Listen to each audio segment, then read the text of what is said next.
হে everyone, আজকে অনেকদিন পর আসলাম একটা get ready with me video নিয়ে। এক বান্ধবীর বাড়িতে ইনভিটেশন ছিল, তো ভাবলাম সেজেগুজে যাওয়া যাক। সেরকম তো সাজাই হয় না, কোথাও যাওয়াও হয় না সেরকম। ফার্স্টেই পন্ডসের এই ময়শ্চারাইজিং ক্রিমটা মেখে নিলাম। সেভাবে কিন্তু আমি সাজতে পারি না, সবটাই ইউটিউব দেখে শেখা। তারপর ম্যাকের এই যে স্টোভ ক্রিমটা দেখছো, এটা অনেকদিন আগে ফ্রি পেয়েছিলাম নাইকা থেকে। সেটা একটু মাখিয়ে নিলাম, কিন্তু মাখার পর কোথায় কিছুই তো বুঝলাম না।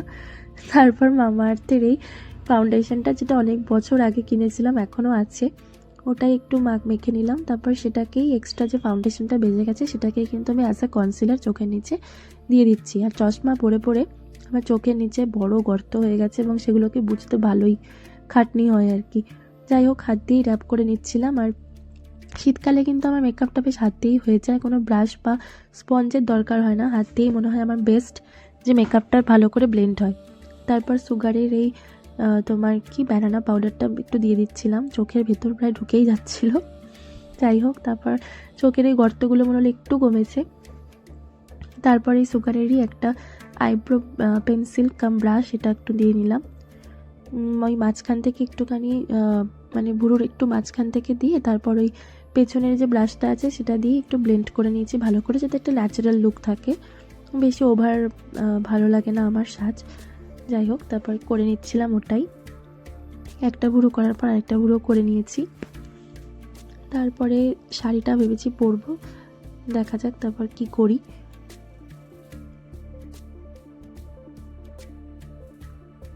এই যে দেখো, ভুরুটা প্রায় হয়েই গেছে, মোটামুটি ঠিকঠাক হয়েছে। এবার আইলাইনার নিয়েছি একটা। তো আইলাইনারটা ভালো করে পরতেও পারি না, দেখো আইলাইনার পরতে গিয়ে কি করেছি। এই চোখে আইলাইনার, ক্যামেরায় তাকিয়ে আমি একদমই আইলাইনার পরতে পারছিলাম না। তারপর ওই সুগারের যে ব্যানানা পাউডারটা ছিল, ওই কৌটোটা ধরেই, ওটাতে একটা আয়না আছে ছোট্ট, তো সেটাতে ধরেই একটু দেখছিলাম, পরার চেষ্টা করছিলাম। কোনো রকমে পরেছি, দেখো থেবড়েই গেছে, কিন্তু আমি আর এটাকে আর কিছু করিনি, আমার পক্ষে সম্ভব না আইলাইনার একদম প্রপার ওয়েতে পরা। তারপর একটু মাস্কারা লাগিয়ে নিলাম, এটা মেবেলিনের মাস্কারা। তারপর ওই ইউটিউবে যে ভিডিওগুলো দেখি সেরকম একটু করছিলাম। আর মার্সের এই প্যালেটটা আমি কিনেছিলাম, এটা আমাকে মা দিয়েছিল কিনে একটা দোকান থেকে। তো মাই নিয়ে এসেছিলো, আমি তো পুরো সারপ্রাইজড হয়ে গেছিলাম যে মা কী করে এটা নিয়ে আসলো, জানি না মা কেন এটা নিয়ে এসেছিলো। যাই হোক, আমার এখন কাজে লেগে গেছে। এখান থেকেই একটা ব্রাউন শেড নিয়ে জাস্ট একটু ওই কন্ট্রোল করার চেষ্টা করছিলাম। আমি ভালো পারি না, কন্ট্রোলটা আদৌ হলো কিনা কিছুই বুঝতে পারছি না। এই রসগোল্লার মতো মুখে আদৌ কিছুই পরিবর্তন হয়নি। তারপর চুল কার্ল করার চেষ্টা করেছিলাম, কিন্তু এত ছোট হেয়ারে সেটা আমি কিছুই করতে পারিনি, উল্টে গরম ছ্যাঁকা খেয়ে কালারটাকে রেখে দিয়েছি, আমার দ্বারা সম্ভব না। তারপর আমার শাশুড়ি মায়ের এই শাড়িটা আমি খুঁজে পেয়েছি আলমারি থেকে, সেটাই নিয়ে নিয়েছি। আর এই ব্লাউজটা ভাবলাম পরে নিই এবার চট করে।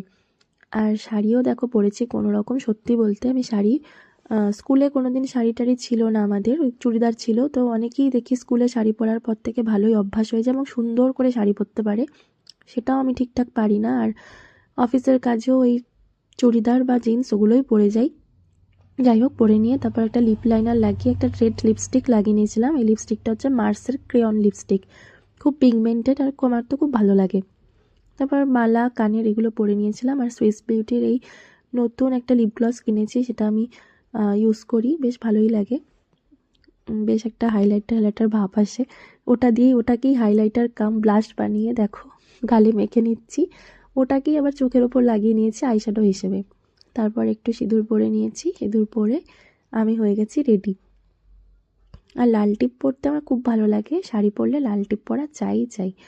তো লাল টিপ পরে একটু হাতে চুড়িগুলো পরেছিলাম, পরে এখানে ভিডিও করছিলাম, সেগুলোই দেখো তোমরা এবার।